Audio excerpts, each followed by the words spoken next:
My name's Paul Elam, been an advocate for men's issues. Timothy J. Gordon. I'm here for the discussion with MGTOW. My name's Aaron Clary. My name is Andrew Wilson, host of The Crucible. I'm a YouTube entertainer. Men and women are having a harder time forming relationships than ever. Cause of the issue is secularism. We will have a population collapse. There's nothing that we can do about that. There's a huge financial cost. There's a huge financial risk. There's a huge legal risk. Egalitarianism is the problem of secularism. It's also the problem of the indoctrination in the schools. Leftist ideology has taken over so much. When we say marriage is this, the correct tense is marriage was. And the whole entire game, as it is a rigged game. What up, guys? Welcome to the Just Pearly Things YouTube channel, and welcome to my new panel series that I have not quite named yet, but I am open to suggestions, so let me know what you guys want this series to be called in the comments. This series will be done 3 days a week on the Audacity network on 8 p.m. GMT. Also, guys, make sure you like the video on your way in. Today, I wanted to facilitate a conversation between the MGTOW Red Pill crew and also the conservative Christian crew. So I brought on a panel of guests today that really I feel like could embody a lot of different points of view. So why don't we go around and everyone introduce yourself, starting with Paul. Welcome to the show. Thank you, Pearl. My name's Paul Elam.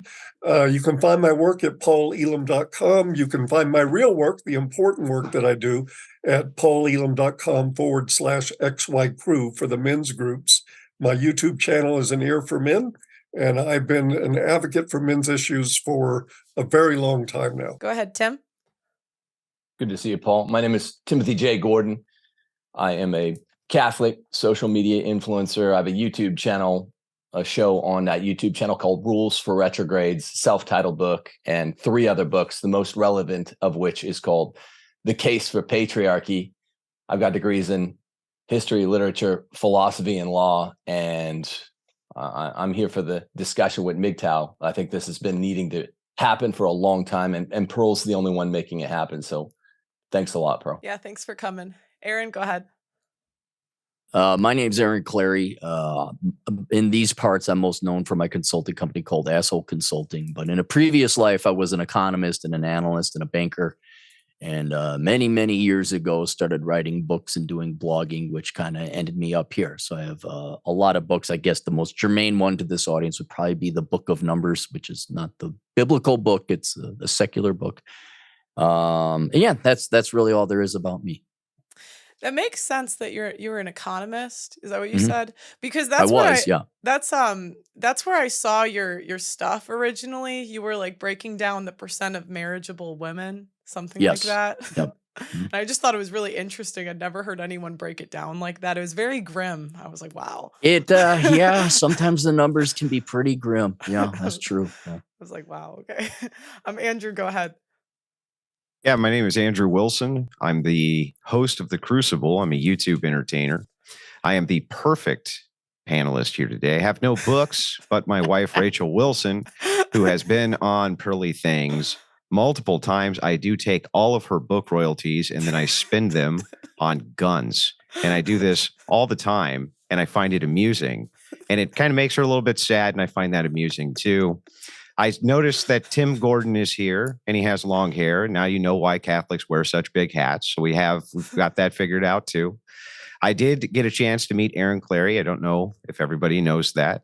I was surprised because he has a big personality. He comes in a kind of smaller package, but he has a big personality. So I was happy to meet him too, and I appreciate you guys having us on today so that we can have this out. So my first question for you guys is, now we're seeing the childlessness rate go up, the average number of kids go down, and men and women are having a harder time forming relationships than ever.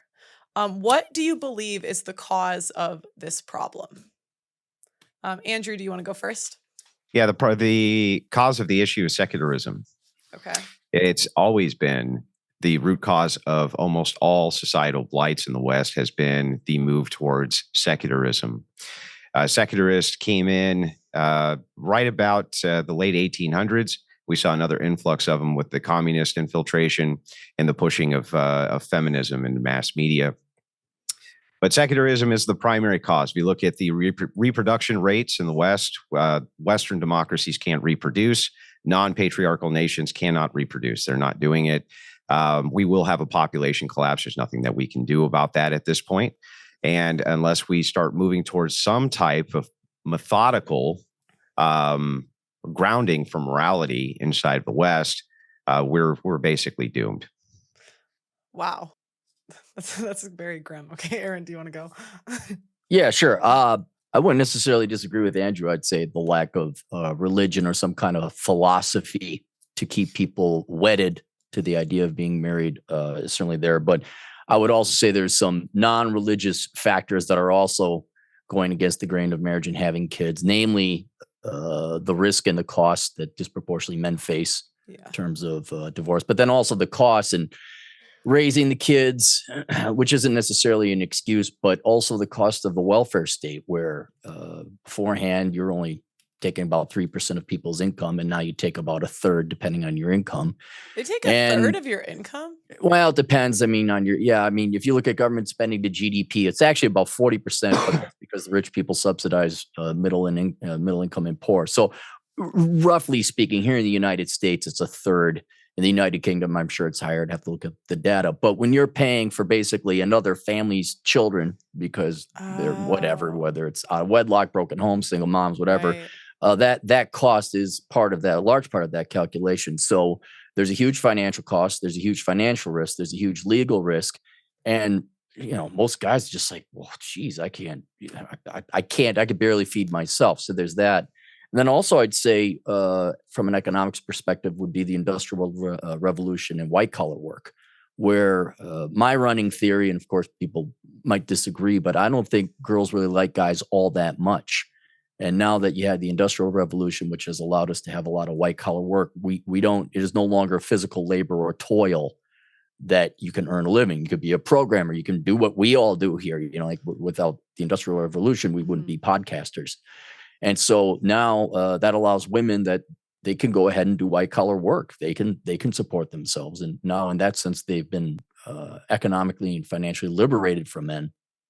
And now you get to see them make their choice. And I think women's demand for marriage was lower than it was than when women were economically dependent upon men. It doesn't help also that they're propagandized starting in school. They're like, oh, you don't need no man. So there's certainly that cultural aspect, but I think certainly that the fact that people can support themselves and no longer economically interdependent, now you get to see their real interest in forming relationships. And I think women's interest in marriage and demand for marriage is lower than we all suspected. Okay. Tim, what do you think? Well, I like both of those answers a lot. And nice to meet you, Aaron, by the way. I said, what's up to Paul? I would just say that the epistemic floor, the ground beneath both of those answers these two smart gents gave is egalitarianism. Egalitarianism is the problem of secularism. It's also the problem of the indoctrination in the schools. I think Paul, last time he was on, when you said something like the left loves feminism, the right loves chivalry. I would iterate this slightly. The left loves egalitarianism plus sex egalitarianism. They mean women should have the advantage. And the right loves egalitarianism proper. And I would say both of these are a problem. Obviously, the left's point of view, egalitarianism plus is just feminism. But egalitarianism proper, which by and large the right wing has embraced, I would say there are lots of elements in even MGTOW. What's egalitarianism proper? Can you explain that more? Equality. Men and women are the exact same. This is the basic idea. Mm-hmm. Men and women are the exact same. Therefore, things like voting rights. Well, if men have it, women should have it. Oh, right. Okay. Working rights. If men work, women should work. We're interchangeable widgets.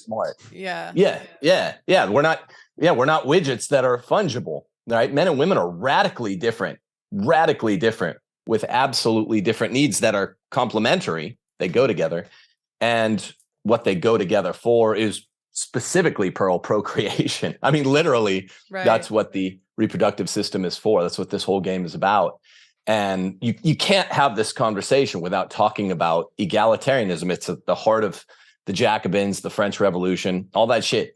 It's at the heart of everything wicked in modernism, is making two things that ain't equal.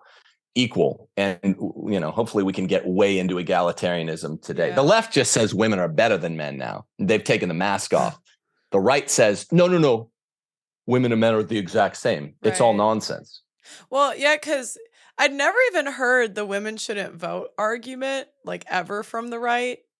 Like, I literally never heard it until it wasn't until I started reading the anti-suffragettes writings where I was like, oh, wow, this is kind of eerie. They kind of predicted everything that would happen.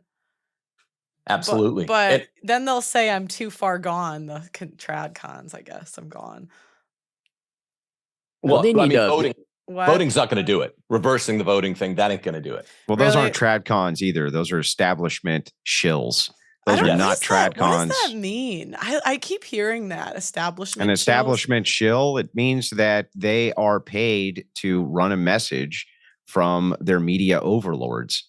And they can't, if you listen to a lot of these trad cons when they leave these mass media industries, Mhm. even Tucker Carlson has talked about this. They do have messaging that they are paid to push, and they need to push sometimes against their own ideology. So they're just shilling. They're Oh. literally paid shills. Oh, so it basically just means that someone's like paying them behind them and they can't say what they want.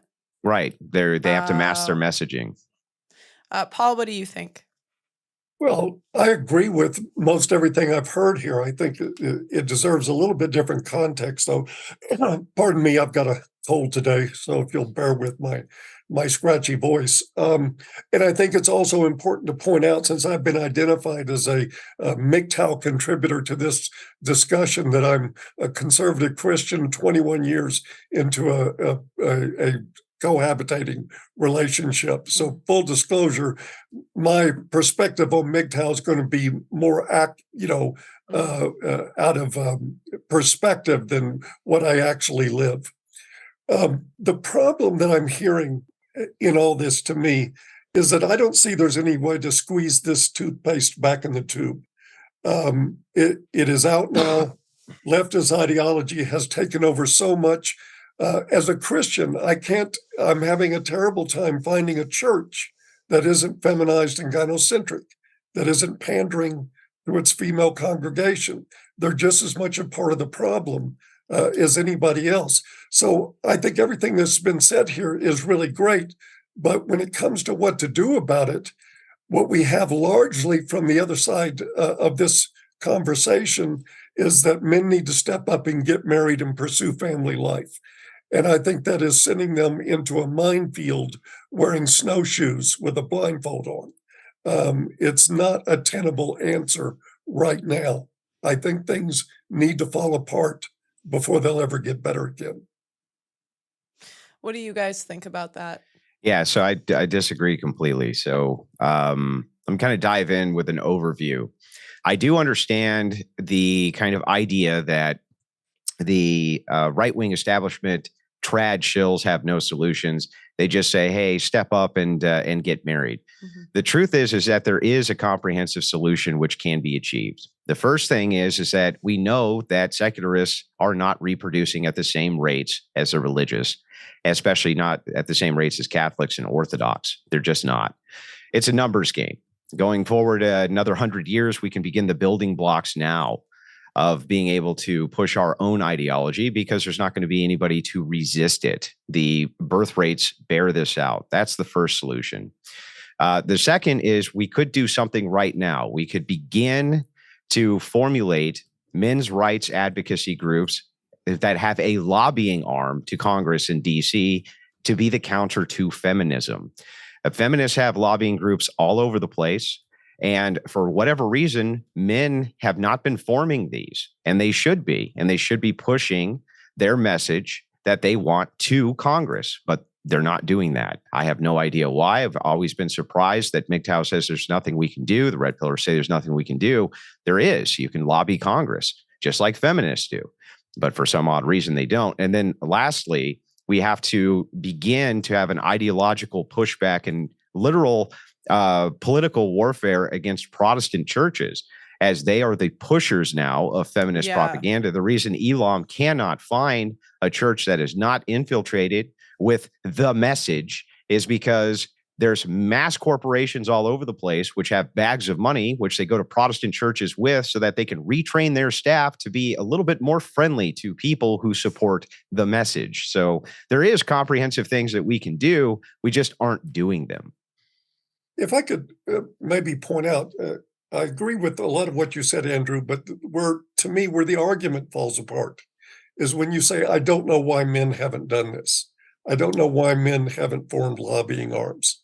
Well, imagine any American politician right now today getting up before an audience and saying that the family courts are rigged against men. We need to take away gynocentric privilege in our family courts and restructure them. That would be political suicide. He would be dead 5 minutes later. You're not seeing this happen because there is a fatal consequence for advocating for men in our political system. If you want to know why nobody's doing it, that's why. I think that's a poisonous way to look at things. I mean, the same things are stated about guys like Donald Trump, who they said had no chance if he ran on the messaging that he ran on.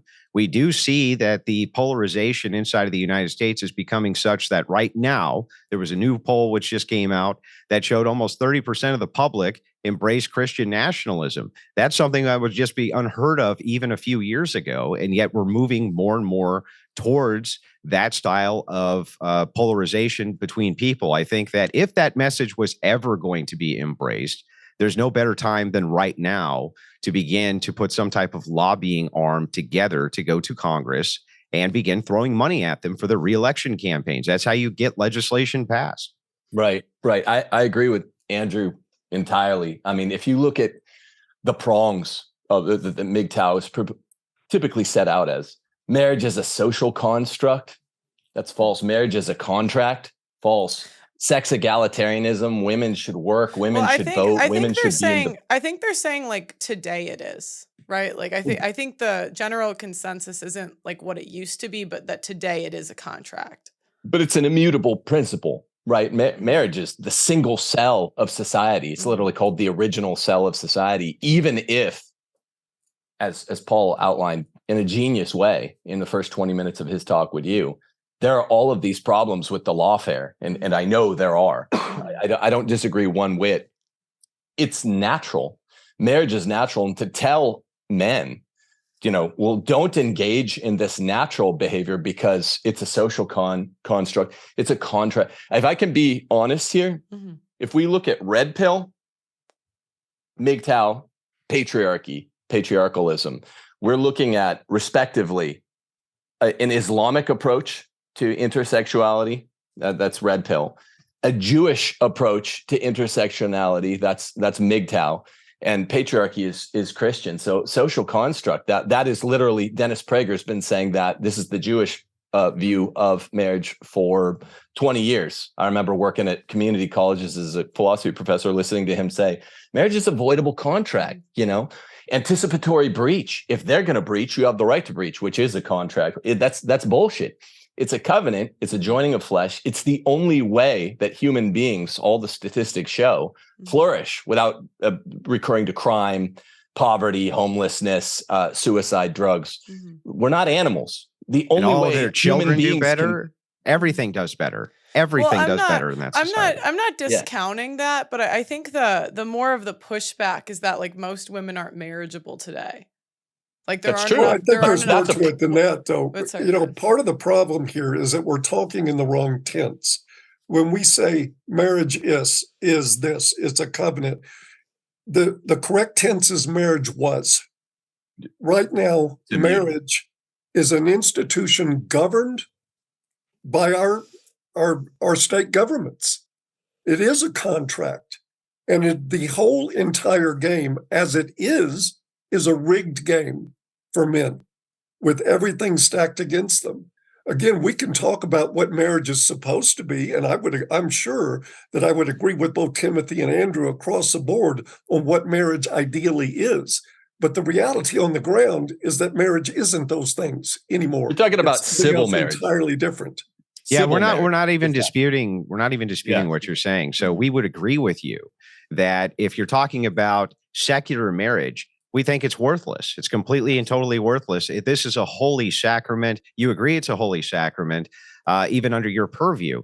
What we're saying specifically is that we want to do something about this. We're not just talking about the state of what is, but what ought be. And so if we're going to do that, we really need to have a lobbying arm, and we need to start putting that together. We have huge resources. Men have huge resources, tons of more people based on your guys' work. I mean, I'm a latecomer to even any of this work. I never even knew that this was such a battle, but it is. A lobbying arm is just going to be necessary at this point. And that needs to happen. It needs to go to DC itself. And this lobbying arm needs to have a war chest and needs to get in the fight so that we can repeal some of these laws, because you're correct, it is rigged. It's absolutely rigged. I think that the TradCons, the real TradCons and the MGTOW, and we can agree descriptively on almost everything. It's the solutions that we have a problem with. But wait, we have to agree. We have to speak with one voice. And as ingenious as some of the explications you gave, Paul, were for the lawfare, things I hadn't even thought about. You're one of the OGs on this. We can't have anybody representing men's rights out there saying women should be working, voting, out in the public square, that they might be smarter than men, that when we date, once we reclaim the institution of intersexuality properly, naturally restored, that men and women should be going Dutch, that marriage is a social construct, that's what the modernists say. Men and women are radically different. And patriarchy, the Christian point of view, just go read any of the epistles of St. Paul. The Christian point of view is, look, we're radically different things. Nature teaches us that men and women are radically different types of human being. It's the most meaningful distinction of all the types of distinctions between human beings. Glasses wearer, non-glasses wearer, race, color, it's sex. And we can't let this get lost in the mix. Then we can go talk in one voice. But I think I was surprised to hear you saying some of that stuff. I think Pearl was too, last time you were on. We have to be of one voice. And a big part of the problem that you weren't diagnosing is the egalitarianism that creeps into MGTOW, because I think it's a Jewish way of looking at the world than a Christian way. I think the issue is that even like you could get married to a Christian girl that believes in all of those things, but you don't know in 25 years will she still believe all of those things. And I think that's the point. As long as the state is backing up secular marriage, I see no evidence that even I see no evidence that really guarantees a good outcome. One of the greatest things Paul said, though, was that I really appreciated in that interview, and he said a lot of great things, was I call bullshit on the idea that there are no tells for crazy. Crazy has tells, and that's why he's been in a long-term relationship, and that's one of the primary flaws with MGTOW. We're not me and Andrew aren't out there saying what the establishment right-wing shills are saying. Oh, men, just suck it up. Are you men or not? Be man enough to be bossed around by your woman and then have your shit taken in divorce. No, we're saying you still can, out there in the private sphere, use a few basic tells. Men out there, listen to me. There are basic tells. If you ask a girl that you're courting, once we get married, will you forevermore obey everything I say, aside from grave sin? Will you obey everything I say, which is the Christian point of view? I understand MGTOW, which is more Jewish, Red Pill, which is more Muslim, doesn't operate on this basis. But for Christians, and I know these are mostly apostatized Christians who ain't practicing, but culture matters, and they have this in the culture if they ever return to it. Do you promise that you will, this is your marital vow, obey everything I say? There's no women out there that would say yes to that and flip. And there's no statistics for divorce of women saying it. All my neighbors. Disagree. Yeah, I have to disagree. Because women go to weddings all the time and stand there before God and clergy and say, "Till death do us part." And then 7 years later, they're filing and taking the kids. Submission, not the death do us part. Wait, Yeah, you can't. To me, that is a very poor shit test to ask a woman what she'll do down the road, because we understand people by watching their behavior, not by listening to what they say. Promises made at the time of a marriage are often, most commonly, promises broken. That is exactly what happens. So get a woman to say, well, yeah, she'll say, yeah, it'll be blowjobs and steaks for the rest of your life. That doesn't mean that's going to be what happens in the relationship. The cardinal rule is submission. This is what makes marriage work, is wifely submission. And I don't know one guy, of all the guys I've known who have gotten divorces, they were simps during the courtship, simps on their wedding day, 10 times the simp afterwards, and they got beaten up. None of those divorced guys I've ever met, and I run a matchmaking service too, by the way, ask, because they don't have the balls to ask. All right, from the very first date, maybe from the third date or something, once things are becoming more regular, the Christian view of marriage is man's the glory of God, woman's the glory of man. People don't even know this because they're not told. So yeah, I agree all that. The stakes. One thing to piggyback off of here, kind of throwing out a bone to both sides, to Elam and to Tim, is try to understand too that if a wedding is done in a way in which it's a sacrament, the Protestants don't provide for that. Once a wedding is finished in a Protestant style marriage, it just goes over to the state and it's the contract again. There's no enforcement from any Protestant churches of any kind. There is no processes like the Catholic Church and Orthodox Church have in order to govern marriages. It just doesn't exist. So it's no shock to me then that if you go and you hear these vows a million times inside of your local church, that this, as soon as everybody walks out, the church is hands off. It's done. It's over. So what is there to help reinforce this idea that this was a sacrament and that this is something holy and that this is something you need to stick to? Well, there's nothing there. The ideology does not support the vows that you even just took 5 minutes before. So I think that needs to be kept in mind. I would also argue, because we're tackling something that has a lot of facets and angles to it, and this would have to be a multi-pronged approach to multiple threats within society, but really boiling it down into two. One, you're going to have to approach the public sphere and the secular world in terms of government law, rules, regulations, and things like that. And that's where Andrew and the idea, if we're going to play within this country, we should, one, go and influence the rules and the laws in the country that we play. And that's secular, and everyone has to obey those rules. But then there's also the individual choices that you make. And that's where I think Andrew is an example of this. Okay, I am going to have these conversations. I'm going to choose the right gal. We're going to raise our children this way. And then also we're going to follow this religion.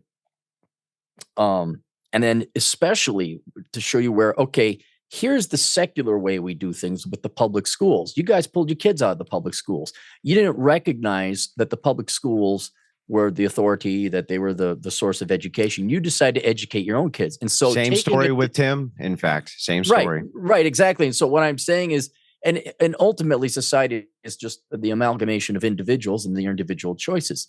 And so the least someone can do is in their own personal lives, make these decisions going forward. And if you're going to have kids, that is the future. That's who's going to win to play the next round, is whoever's kids are put into the future there.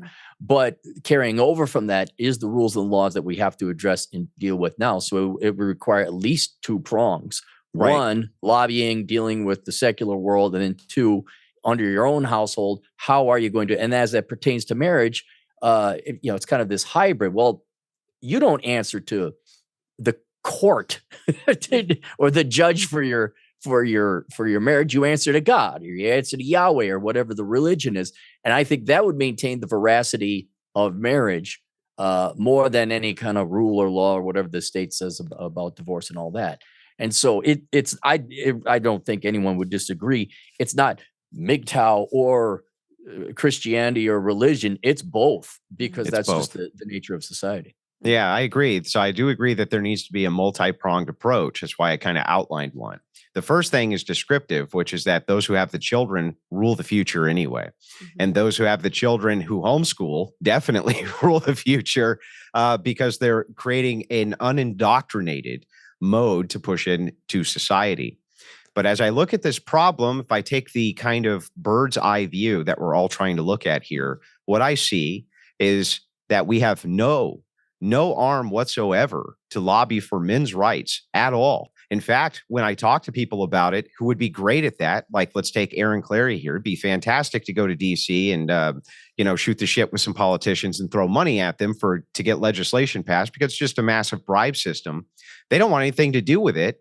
And the reason they don't want anything to do with it is because they're going to be called a misogynist. They're going to have every hit piece on planet Earth taken out against them. And they're terrified of what the repercussions would be. But it's like, I think we're past the point where we got to worry about that. You know what I mean? We're past that point. And I was even thinking... I think we are, but I don't think the politicians are. Unfortunately. Well, there's truth in what you're saying there. It takes time. The suffrage movement itself, the women's suffrage movement, also took a long time. I mean, this was a 75-year plan. This is a gradual change. Look, the Christian ideology encompasses the fact that we understand that the massive, gorgeous, beautiful churches took 500 years to build. They were cross-generational. We're not in a big hurry, right? We're on God's time. We're not in a big hurry. But that doesn't mean that we can't begin to move this process forward immediately. Have a lobbying arm, understand that we need to push this lobbying arm. We need to get a war chest together to go after DC politicians. And all we need is one. And if we start at the local level, local politicians, that's the best place to go. They're a lot less beholden to these massive other alternative lobbying arms. Once you get one localized section, just like the feminists did, you can begin to expand your foothold. So we have to start somewhere is what I'm saying. Okay, but what Tim's point is the ideology. If we don't have a unified ideology of trying to move this towards a patriarchy, if we're trying to go lobby for just egalitarianism, then what the hell are we doing? That's what we have now, and it doesn't work. So what do you guys think? And maybe this would be part of it. I don't actually know. But I was thinking if it was profitable for lawyers to sue the state, like couldn't that be a step in the right direction? Like if lawyers knew they could go to law school and sue family court and actually win and make money. Has anyone ever explored that idea before? Well, I don't understand the context of what you're asking. So I've heard about there's a girl that comes on my show and she works with an organization that is trying to sue I forgot what it's called, but in England, the child support, child maintenance services, and also the family court. And they're trying to do a class action lawsuit. And their idea is that basically if they can get people together to sue the courts and then make it profitable for lawyers, because, it's kind of, are lawyers just going to do the right thing? No. Well, lawyers are going to. So what James Sexton said, and he made this great point when I talked with him, and he's a New York divorce attorney, and we had a great debate on Rollo Tomasi's channel. But one of the points that he brought up is look, this is an industry. The divorce, the entire divorce racket is a massive industry. Lawyers in that divorce racket are making a shitload of money. Why in the world would they want to mess up their bread and butter by trying to go against that racket? They wouldn't. This is going to take direct action from a lobbying arm. The lobbying is the thing that we have available to us. Lawyers are not going to be a big help. The lawyers are the ones in DC who are politicians. Hear me out. But what if there was another industry that was predicated on suing family court? Do you think that's impossible? No, it's not. It's not impossible, but you would need again to establish a foothold somewhere. We need a foothold. It depends what the statutory provisions are also, Pearl. So in your state, the odds are violently stacked against men. Everyone here agrees. Everyone that's been on your show, Sexton, I watched several shows with him. We all agree there. What I think has to be set before we can even talk about ameliorating the lawfare, which is feminist, is to what extent is culture downstream of lawfare? To what extent is lawfare downstream of culture? Because all I hear is whiny forfeiting when I hear, hey, if you don't keep your marriage together in your private life, the lawfare, which governs how your assets are going to be divided, sucks for men, which is totally true. This, I think Matt Walsh did a great response video on this. Mm-hmm. This is nonsense. That the divorce laws in this country don't affect what goes on in my household economy day to day. I have seven kids, wife. I've been married nearly 20 years. Like, I have 6 little girls, man. My 12-year-old, you know what she's going for Halloween? She's going as a feminist, dressing up as a fat chick, got lots of cats. That's because we homeschool them. But Tim, I also know, like, private. I have a cousin that did exactly what you're talking about, like exactly to the T. He homeschooled. He had 6 kids. He homeschooled all of them. He and growing up, we literally thought they were nuts. I started watching this stuff. I was like, they're right. Oh my gosh. But you know, he still had half of his kids turn out liberal, and he did like, I'm telling you, I don't know anyone that took more steps. Like, they went to what's it called? The Latin Mass my whole life. They were super like they stayed away as far away from the culture as they could. They homeschooled all their kids. Still half their kids turned out liberal. So well, that's not, but does bat, I mean, look, Yeah. you and I are sports people. I'm not saying, Pearl, that the the rule of averages doesn't get broken, but are you trying to allege, I don't think you are, that a great coach, Popovich, a mediocre coach, Scott Brooks, and the world's worst coach, I take your pick, they're all going to get the same outcome? That's nonsense. This a great general, a medium general, a bad general. That's what a man is. I would argue it's not a guarantee, and women are still very influenced by the culture. There's no guarantees in life, but and I don't want to impugn your cousin as an empty set, but I'm a Latin Mass guy, right? Yeah. I do podcasts to mainly Latin Mass people, and the feminism has infiltrated there too. So there are no guarantees in life. Life's a risky business, but absolutely the law of averages are that if you do things properly and a man runs his household patriarchally, by asking, the basic shit test stands. I've never seen someone ask, are you going to obey? No, they just don't do it. Yeah. And in the Latin Mouse homes, I get invited to dinners and stuff. It's still the wife kicking the husband under the table saying, you need to lead, say grace. That's still her being boss. Feminism is still there. So going to the Latin Mass is not a cure-all. It's not a catch-all. What's a catch-all is the understanding of sex roles as non-fungible.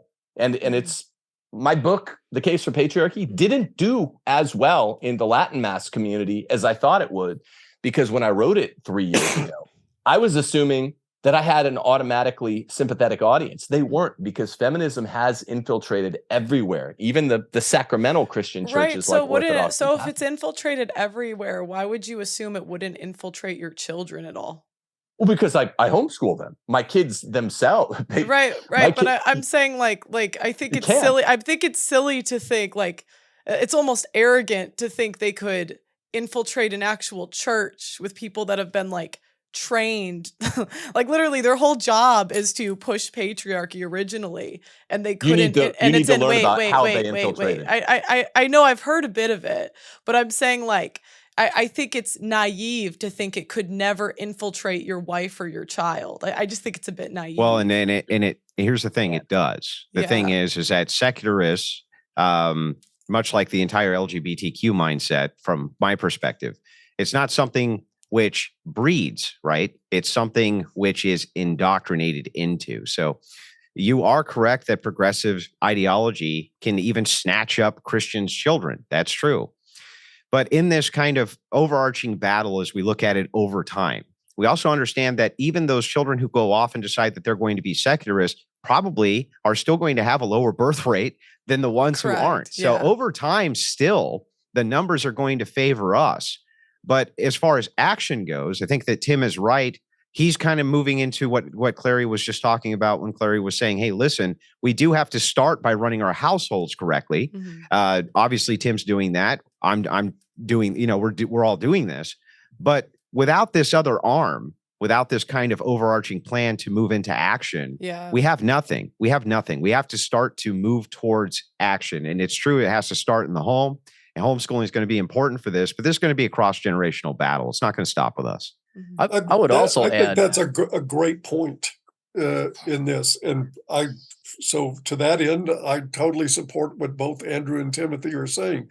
If you're looking at this, excuse me, like 150 year battle, yeah, it's possible because it's not going to happen in this generation or the next one, I fear.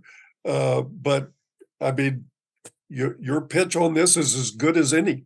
There needs to be a multiple array of reactions to gender feminism, and one of those is MGTOW.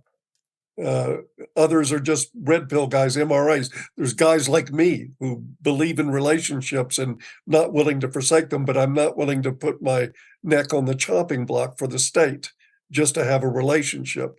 But yeah, if you're going at this longitudinally, yeah, why not? It's got to be worth a try. Can I ask a clarifying question though?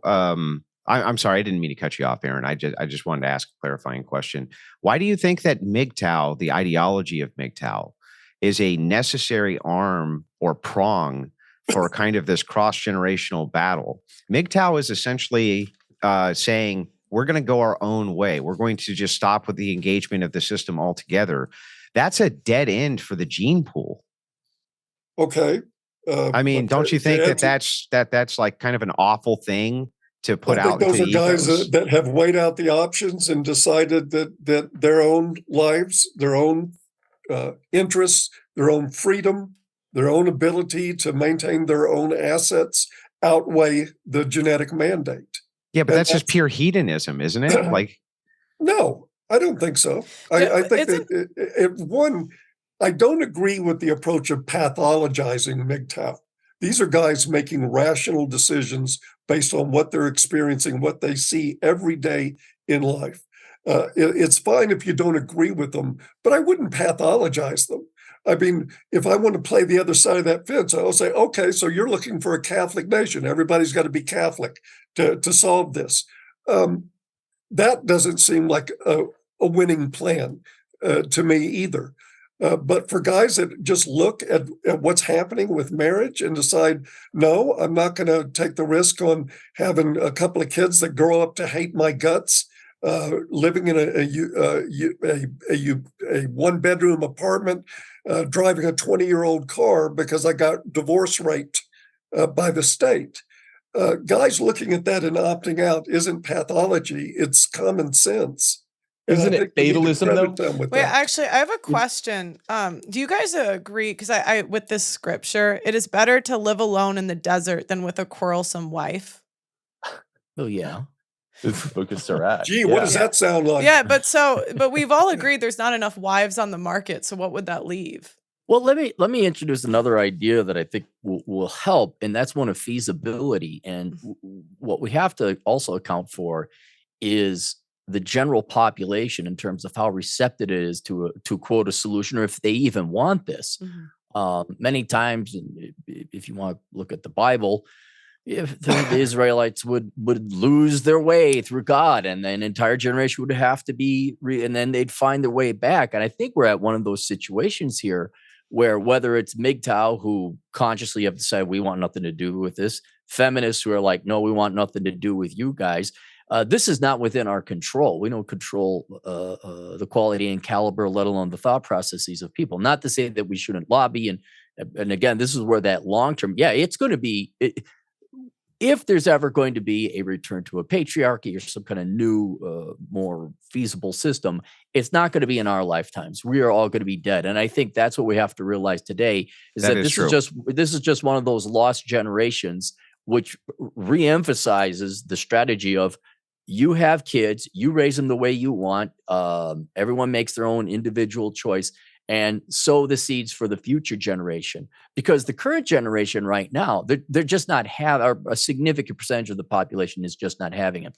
There are some ideologue feminists who they're going to be spinsters. They're going to die. Their eggs are going to be frozen, and whatever route that goes, it will end. There will be the MGTOWs who maybe perhaps a little more monk or monastery, like, nope, I'm doing my own thing, but they're fully aware. you're right. They and their children, progeny, will not be part of future society. But I think, especially by a certain age, these people are cemented in their beliefs, and you're not going to get them to come around. So I think a forward-looking, long-term longitudinal strategy, it is the only solution to all this. Because that's true. Because my question is, like, what is wrong with MGTOW? I'm not saying everyone has to do it, but if a significant number of men look at the market and say there are not enough wives, I don't want a quarrelsome wife, and it's even biblical that it's better to live alone in the desert than with a quarrelsome wife. So, like, what's wrong with that? Because from our perspective, you're pushing a sinful ideology. Mhm. So the ideology that we would say is like, fine, if that's true, Mhm. let's say that there's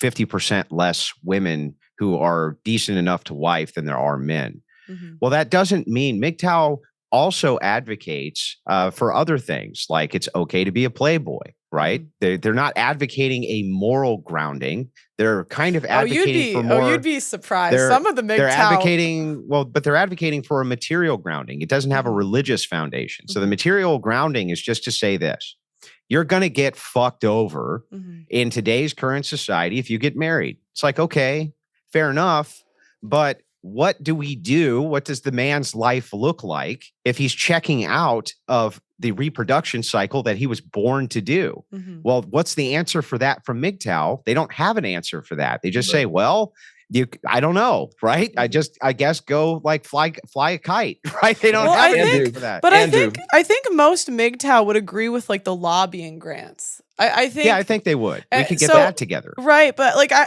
to me, it's like I don't see anything wrong with a guy not wanting to reproduce and like just wanting to live alone because of the state of the market today. Well, I'm not saying Paul even recommended. Paul viewed marriage as a last resort. He said basically, Paul told people, if you're so sexually frustrated that you just must have sex, then by all means get a wife. Otherwise, it is better for you to not marry. This is not He's talking about consecrated celibacy. This is not the which is- holistic view that the Right. Orthodox nor the Catholics take of Paul's teaching. It is a purely Protestant view. The marriage is something which It's still scripture. Yeah, but we we view scripture in a completely different way than Protestants view scripture. We view it as a holistic. And when we look at how the Bible references marriage as a holistic, it's very clear that Jesus Christ's teachings were to say that the man is the representation of Christ and the woman, the body of the church. Mhm. Catholics have a very similar viewpoint to this. So the thing is it is highly encouraged. The church has always encouraged it all the way back to the foundation of the church. And it's going to continue to be encouraged because it's the hallmark and the pillar of society. Really, marriage really is, as long as it's done in a sacramental way where both people understand what their duties to each other are. Paul did not think that, Andrew, that consecrated celibate men in the priestly class would be more than 1 out of 100 or 1 out of 200. He is saying that within the context of marriage, this was the way to stave off what he called like. But I'm saying, okay, marital but for those guys, what's wrong with that? That's my question. Nothing, but they have to become priests. See, this is where it's the what if he conversation can doesn't become overly Mhm. religious. And Mhm. I like Andrew's answer. It is the Mhm. correct answer for Christians, Protestant, Orthodox, Catholic. But you asked what's wrong with MGTOW, Mhm. Pearl. I want to give an answer that is naturally available to everyone, not Mhm. just Christians. It's fatalistic, Mhm. right? And I think it's saying we might lose big time. So let's not put our chips forward on the table, and then we'll just guarantee that from a natural perspective, we will never procreate. And I think what drives this fatalism is the egalitarianism that we talked about earlier. Every time I talk to a MGTOW, they're talking about women as voting, being in the public square, being on equal foot of equal rank in the family. That's not right. So MGTOW leaves no room in individual relationships. Just let me get it out. But there's For MGTOW. There's leadership. MGTOW that like, because I'm saying like I think the more of the stance is until the risks are lower, we're walking away. Okay, but don't you But think I'm men saying, are but I'm leaders? saying like what's wrong with that? well, I'll answer it. I'll answer it. how should they live? The answer is where it Right. fails in the ideologies. If you check out, what are you replacing the checkout with? Where's our end here? But I'm Men not. are But I'm not leaders. saying. But Women I'm are not. not. But I'm not saying not. I'm not saying every guy is going to come to that conclusion. But I'm saying historically, most men didn't reproduce anyways. Yeah, up to the Yes, tune yes. of 60%, because Exactly. yes. But So I'm the saying I don't ones- even think yeah. marriage and family is an option for a good portion of men. But just I just thought you were try putting to it forward as the remember ideal. that What? most of the population for Mhm. most of human history did not exist within Christian centers, and it doesn't even now. So most of the human population is not in the West. Mhm. So when you're talking about the reproduction of most men throughout history, you're talking about the reason for that is because they were concentrated in non-Christian areas for most of our history. Mhm. So when you're under caste systems and you're under these different sorts of systems, that's going to happen. Christianity brought in monogamy and brought in the one man, one woman policy. And from that, men have had no trouble reproducing. And you've seen what that's done to accelerate society. Well, I'm not saying that I understand your question is to ask, Andrew, what is inherently wrong with people looking at this system and checking out of it, knowing that their chances of getting screwed over by it are huge? The answer is there's nothing wrong with it if you can give me a replacement ideology for how those men should act in society, then that's what I want to hear. Well, here it is. And the reason I had to write this is because of everything you guys are talking about. If you don't have family, religion, or some kind of life philosophy to live by, it becomes highly secular. And what you get is a parallel pursuit of life to what the feminists are pursuing.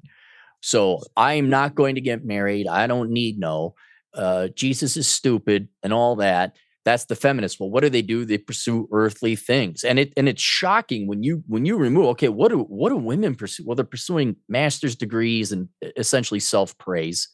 They go by material items and stuff like that. And that is a huge problem facing people. And Pearl, to get back to your previous question, like, well, what's so wrong about MGTOW? Well, it depends. There are men who make a logical self-survival choices, as Paul has pointed, like, this is too risky. And they're not wrong. They're 100% right. The boots on the ground reality is there's not enough marriageable women. It's going to make my life worse. It is not our time. It is not our generation. It just is. It is mathematically not in the cards for me. There's another group of MGTOW where I say they abuse it, where they use it as an excuse to not even try in the first place. Like, if the right gal came along, and Paul even has a gal, I have a gal, it's all right. I will change and be flexible. Where it becomes an abuse is where some guys take it as a religion or as an ideology, even a cult, because it excuses them from trying. They don't want to hit the gym. They don't want to go to school. They don't want to learn the trades. They don't want to be pretty. They don't want to be sexy. And they just want to sit and whine in bed. So I remove all those people from it because they have an ulterior goal with the concept of MGTOW. These are the guys that don't ask girls out to dates. They're too cowardly, too afraid. They're fat, et cetera, et cetera. But then for the group of men who made a logical, conscious choice, yet want to live, it's a problem everyone is facing today. And so I had to, it's a menu. It goes through, it's like a menu. It's very thin and all that. But I go through all these different things, and I'm not throwing away the house or anything like that. But you're looking at things like philosophy. There's things like find religion again. That unto itself, if you face your own mortality and there's nothing else going on, you're not forming a family, you might start looking for a relationship with God, whichever God it might be. But then the pickings get really slim. All right, I'm going to volunteer time for my community. What do you want to do on this planet before you die? And so there is this intellectual, productive, intellectually honest class of MGTOW men, because there has to be. There just isn't the women to go around to get married. Also, a lot of men aren't going to believe in a religion. A lot of people are going to be secular. So without any of that, we're now probably the highest percentage of a generation that has to go and find purpose and reason outside of religion and outside of family. But then there are other people who take it and abuse it and then use it as its own value unto itself, very much like feminists do. That's probably a better example, where how many girls do you know or women do you know that their highest priority is feminism unto itself, and how miserable they are. And so that's where there's kind of a MGTOW version of that are genuine misogynists, that genuinely like, we'll get those wascally women, not even because they have necessarily a complaint, but because, well, those are the Green Bay Packers and we're the Chicago Bears and we hate the Packers because we've always hated the Packers. So I think that's kind of the landscape we also have to start factoring in here when it comes to MGTOW and then also religion. But yeah, if you can believe in a religion, all this actually becomes moot. It's in the Lord's plan. It's not in the cards. Like you follow your religion, you follow your doctrine, and then you go on to meet your maker afterwards. This is merely a pre-game, pre-inning show. But for the secularists who don't have a belief in the afterlife, that's a big problem they got to wrestle with. And so I think you're seeing that being played out today, kind of for all of us to see. Aaron, could you go over the numbers that you were talking about on your stream of the percent of marriageable women? It's 2.7%. That's comes from my book, The Book of Numbers, and there were 3 methods that we did. Me and an actuary went over the numbers and kind of tried our best ballpark. 2.7. I didn't even think it was that low. Well, it's pretty bad. And I didn't think it was going to be that low either. But when you factor in things like other men's kids, obesity, STDs, I'd have to look at my notes and figure out what the methodology was. But there were like 8 major deal breakers of horrible finances, like irrecoverable finances. You're looking at less than 3% of the female population that's marriageable. And that says nothing about your personality or chemistry, or whether you're going to get along with this person. Just people that bring a deal breaker that you could not marry unless you were a simp and you were desperate. And was that women under what age did you put? Marrying age between the ages of 18 and 35. Okay. Yeah. Because that's the one thing a lot of the divorce stats I realized didn't take into account is they would always include the women of generations past, but the women under 30 have been influenced so much more by social media. And I would guess it's probably going to become more grim with that. It's hard. Divorce statistics are very hard because it's a constantly moving target. Yeah. You can have people that are married for 50 years, like, oh, they're married. And on the 51st year, they get divorced. Now you're talking about, well, that was baby boomer, maybe even World War II generation if they've been married 50 years and high. So it's a very, I'm intricately familiar with the complications of calculating this. And there was a huge slew of that too, wasn't there, Aaron, of the boomers getting divorced way later in life that just kind of came out of nowhere? Great divorce, yes. That was the a Bill super Gates, strange phenomenon. Strange phenomenon that happened. Well, and even because even like my grandparents on my mom's side, like when they died, like they were still married, but they were separated for like 10 years. Right. So it's like and they're still technically married according to the stats. Here's another thing. Okay, you're married, but are you happy? And only by my best estimation, only 14% of marriages end with happy till death somebody parted. Really? 14%? Yes. Wow. 14%. Half get divorced, and then 28% are happy, and the other 14% of total marriages. Yeah, that's it. And then 28% of those that remain are happy. So you have to take out the half of divorce, and then you get 14% total. Wow. What percent of men that die alone with no kids, no progenitors, no one to take care of them, or die happy? There's got to be. It's a fair point. Yeah, no, I don't know. I haven't done the data on it. I doubt the data exists, but you're right as well. I'm merely pointing out, marriage is not, especially secular marriage, which I think we have to make a distinction here for this conversation. Modern marriage is largely a losing proposition for everyone involved. Agreed. It's poisonous. It's poisonous. Everyone here agrees there, I think. Yeah. But what do you guys all think the role of the record low male testosterone is? Because testosterone is endocrinologically fat. I think I'll tell you right. It's fat women. It's what makes us into leaders, though. And like the number of marriageable women, I'll assume your numbers is really low. But that presumes leadership as well, because like I said about good coach, mediocre coach, bad coach, Pearl, leadership is everything. And so we're talking deterministically, as if like all teams, this many teams failed to make the playoffs this many years in a row. And therefore, the Michael Jordan 96 through 98 Chicago Bulls has this chance of failing to make the playoffs. Well, look who they have playing. They have the greatest coach of all time, the greatest player, one of the greatest role players of all time. So no, those statistics are not applicable if we're talking about, you take someone out of the population that's like a natural born leader. And there used to be a lot more natural born leaders for men. The testosterone is leaving. So the question is, what's the role of testosterone and its corollary, leadership, in all this? These stats don't apply to guys that are like, look, I could pluck a girl out of the population, go on a few dates with her, set her crazy ideas right, and through leadership, have a team that would win. And I that's what I think is wrong with the MGTOW, Pearl, since you asked. And that's not just religious. It's the fatalism. Well, it's the idea that these guys are fatalistic. Oh, I'm going to lose. It's the Eeyore attitude. Put your hands in your pockets, shuffle off. You're going to lose. I can't. Men and women are the same anyway. We're the exact same thing. So I can't. Which creators are you talking about? Because some of the stuff you're saying isn't like what I've heard from more of the MGTOW creators. So it'd just be helpful to know who you were talking about. Well, like I said, I'm not trying to pick on Paul, but in his show with you, which I watched yesterday, women should vote, work, basically be equal to men. Women are smarter than men. That reduces the proposition that men might be leaders. Did he say that? Me. I don't. I never. You were surprised 3 times. I'll get you those times. Well, okay. So I don't remember him saying that women were smarter. He might have. I just don't remember it. That in some ways they can be smarter than men. Yes. It sounded very egalitarian. In some ways they can. Survival instinct. I think there's another element to this that we're not talking about. MGTOW is a symptom.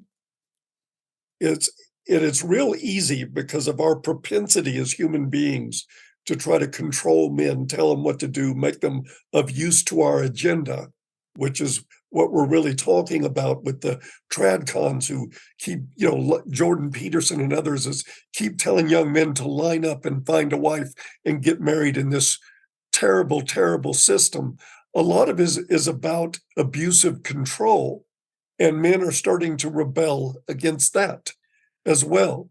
But I do think it's really important to remember that MGTOW are just responding to what's happening. They're reactionary. And it's easier to attack them because they're men instead of attacking the system. And I'll tell you why. With most tradcons, the problem is that they can't go up against women. You won't ever see Peterson or any of that crowd, Ben Shapiro and others, ever utter a single word that the mainstream of women don't agree with. Agreed. And this is, I think, a bigger problem than MGTOW. Well, I would tend to agree with this. Your assessment is correct in both ways. So the establishment shills can't go against the feminist archetype, and they can't also go against women. Well, that is the feminist. It's not just the feminist archetype. Well, they cannot displease women. Which popular trad women don't follow the feminist archetype? They all do. And this is why they can't go up against it.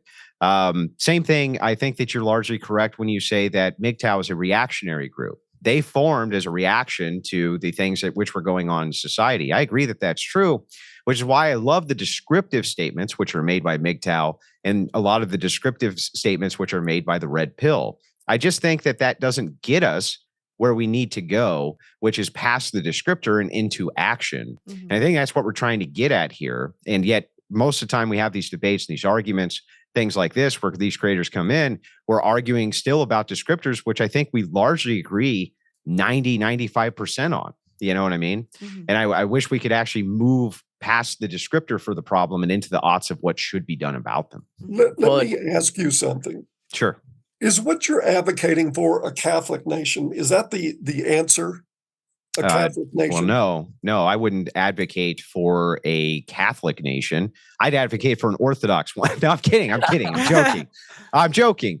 No, but it's a serious question. I'm gonna answer the question. What's the foundation? Yeah, so I do think that absent having a religious foundation, that the First Amendment was one of the largest mistakes when it was interpreted to mean that there was a wall separation between the church and the state, that wasn't what it was there for. It was there so that each state could make what religion they wanted be the religion of that particular state. What's happened as a consequence of walling religion off from the population is that now the state has become the religious institution trying to apply these secular values, which are not secular at all. Marriage is not a secular value. I agree with you. There is not a single reason why a secularist man should get married in today's day. There's no reason. There's not one good reason I can think of, but I can't think of why they would even before all of this. I still can't think of a good reason. It's not it's a sacrament. Marriage has nothing to do with secularism, and it never has. My proposal is, as I see that more people are going to be religious who have the children, the future is going to be a more religious future, like it or not. Knowing that that's true, we should be setting down the building blocks and applying the building blocks towards that future, because secularists can't reproduce. They're a genetic dead end. And MGTOW actually advocates that this is basically okay because, hey, you got to check out of this system because this system is screwing you over. So if that's going to happen and they're going to check out, they're going to be genetic dead ends, then it's going to be our offspring that inherit the earth. So one way or the other, you're going to have a religious nation, like it or not. But it sounds like prescriptively, that's probably going to be pretty good. What do you? I don't know that you can sell theocracy long term. Well, I don't know that we can sell democracy long term, since the latest polls seem to be kind of pushing back against it in mass. Mhm. Democracies, you know why they're failing? They can't reproduce themselves. So they have to use migrants to come in and replace the population. We take in 1 million migrants a year, and we're only staying at our threshold of 330 million. That's really bad. If a democracy can't reproduce itself, then you're going to have a theocracy anyway. Since this is true, we might as well start moving the building blocks towards having an establishment that people can actually survive in. So I have a question. Do you guys, if a guy was to look at the market and say, I'm holding off on marriage until the laws change or unless I find a unicorn, would you see anything wrong with that? Yeah, I would not advocate that men check out. The thing is, No, is but that I said he wouldn't check out. He would say, Uh-huh. he said, unless I find a unicorn. So if he finds like the 2.3%, does that make sense? Yeah, I've heard this unicorn thing. The thing is like, look, a lot of people have imperfections, including women, and women can change things around later in life, or they make mistakes. That doesn't mean that they won't end up being a good wife. Mhm. I understand statistically on average, probably not. Okay. But all I'm saying is that if they do decide, hey, look, I'm not going to settle for anything less than all of these things, which aren't deal breakers, which only leave 2.3% of the population. I can't find one of those. That we ought to try to move into some kind of framework for them so that they know how to live their life external of constant misery, because they can't find this, because this does not exist for them. Well, because my thought, Andrew, is that if younger women actually saw older women having consequences, wouldn't that motivate them to act differently? Yes, I think public shaming is necessary. So Absolutely. essentially, if the men all said, no, we're wifing up chicks with kids. No, we are not wifing up fat chicks. No, which is essentially what I said before. Wouldn't the younger generation start to adapt? And then, the new round of 20. Well, they will. Is this too hopeful, Aaron? They will through this type of provocation. This actually been done before. Okay. One of the reasons I always get shit because people are like, why are you friends with Pearl? I can't believe it. I'm like, look, she's a provocateur and she pisses all of you off, but brings attention to these kind of important aspects that we don't talk about, which is public shame. Mm-hmm. A men's lobbying and advocacy group would be basically a system which is designed to lobby on behalf of men while using public shame. What are they shaming? They're shaming the system. They're shaming how women have taken advantage of it. They're shaming feminism. That's a necessary part of the political theater is shame. And we've just kind of forgotten that that's true. I don't know why. Yeah, that's why for my end, coming from the traditional Roman Catholic space, I always stick up for you, Pearl. It's like, look, same thing with Red Pill and MGTOW. There's description of the problem. And I think you guys are all right on. It's like we have taken public shaming away from women. The cardinal rule in the gynocentric society is never at any time, for any reason, no matter how heinous, say anything bad about a woman, either deflect or shift the blame, burden shift onto the nearest man. And that's literally the central organizing principle in society now. I think we all agree about that. And it was so refreshing to find your content, Pearl. But when it comes into prescription, okay, what to do now, I really don't like when people are overlooking something obvious, Emperor's New Clothes. And that's why I loved your content. We need to bring shame back for out of control harpies, women in public who think they can have it all and be fat and have a high body count and then get married as if there's no consequence. Plus it's fun, right? It's fun. No, it's not fun. I'm going to disagree. Here, and they're not wrong, but there's one thing we're forgetting. This is all taxing. This is all okay. I got to lead my wife, which I know biblically says that. Well, now I got to go grab some gal, de-indoctrinate her, account for the fact she's got student loans. I got to pull teeth. I got to do that. I got to say, hey, babe, you got to hit the gym. She might have some other guy's kids. That is a lot. Or just the idea of like, we're going to publicly shame women or we're going to lobby. This all requires work and effort. And what a lot of, especially when it comes to the MGTOW community, these guys are tapped for energy. They're probably not coming from a wealthy background. They're just trying to get by. And maybe they were lied to and now they're in debt for their student loan debts. They got to get out of that hole. And it's kind of like the Die Hard movie where the sergeant yells at the lieutenant. He's like, you think he's going to get a shit if he makes it out of there alive? He hasn't seen diddly squat from you guys down here. And it's kind of the same thing. These guys are exhausted. He's alone. He's tired. He's hurting. And I think that's a lot of the MGTOWs, a lot of men in general. And they're not going to go. They're just on Maslow's hierarchy of needs. They just want to survive and get by. And if they're going to go and introduce women into their lives, they're not going to go and educate the American female public about the merits of being a traditional woman and losing weight. They're going to do what they're doing now and what all corporations do. They're going to go overseas. It's the path of least resistance if they want it. And it's not an end all. And certainly going overseas comes with its own problems. But if a man, secular or not, really is serious about marriage, really does want to find a woman, they're going to do the calculus. They're going to do the math. They're going to say, you know what? Those gals over there are thin. And those gals over there seem to show up on time and don't dye their hair purple or blue and act stupid and all. I'm going to go over there and do that. And I think they're just going to bypass this painful tooth pulling, essentially battle that would have to be here. So, I think we have to think globally and outside the shores of the U.S. and Western civilization, because that's what's happening.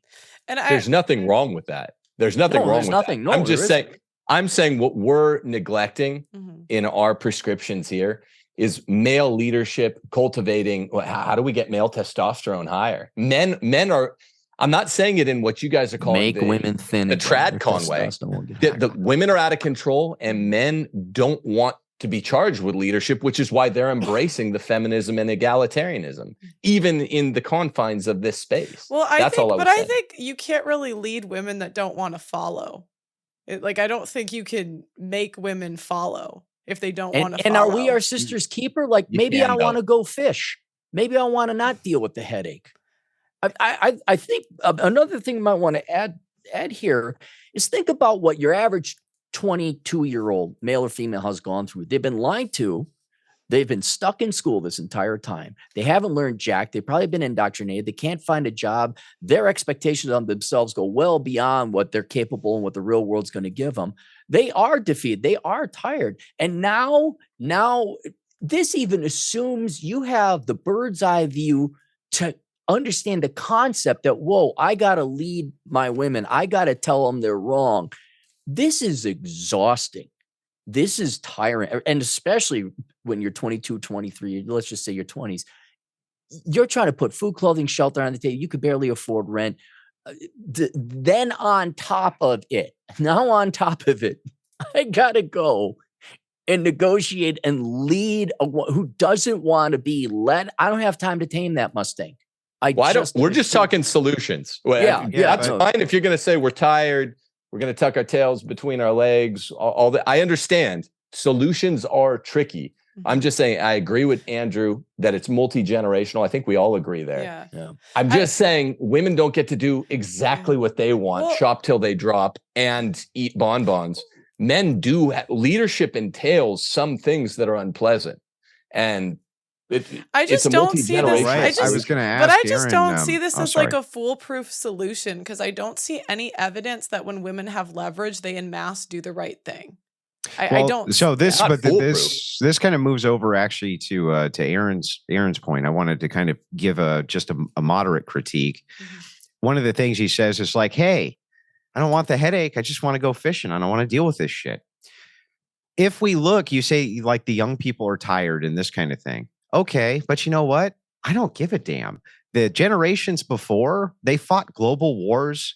They were involved in all sorts of conflict, all sorts of social upheaval as well. Society has never been wonderful inside of the United States. So everything from civil rights fights to political fights to global fights to warfare. All of this previous generations also had to deal with. Where's the ask of duty? What about duty and responsibility? Where does that come into play? You can't just check out and go fishing. There's also a greater duty that you have to your fellow man, right? That comes from our purview and worldview as well. Let me ask a question about that. Who decides? Who decides what men are supposed to be and do? Who gets to make that decision and apply it to all men, whether they agree with it or not? So I'll explain this. So you and I may have a different logical way of looking at it. So what I think is logically possible versus what you do might be totally different because of our baseline epistemology. I believe 100% in what God laid down as the duties of man and mankind to other men. Because of this, I feel that my duty is to pursue these things on behalf of all men, regardless of even if other men want them pursued or not, because this is my ultimate duty. Now, you could say, I disagree with that from whatever your purview is. But ultimately, to answer your question, won't you tell me I'm tucking my tail between my legs if I disagree with you? No, I wouldn't say that. I would say instead, what duties do you have to society? Do you have any? Oh, yes, I do. Well, okay, right. But by the entailment of that, don't you think other men do too, to an extent? They have some duties to society. Yeah, I trust in the process for men to find their way. And one of the things I tell all my clients, I tell the guys that I'm sorry, I don't mean to cut you off, but what process? I'm not sure. What process do you trust that men will find their way? So like they're not finding their way now. What process? Well, yes, there is a process of rejecting a lot of bullshit that men are indoctrinated with in terms of gynocentrism, that sort of thing. And there is a process of unlearning.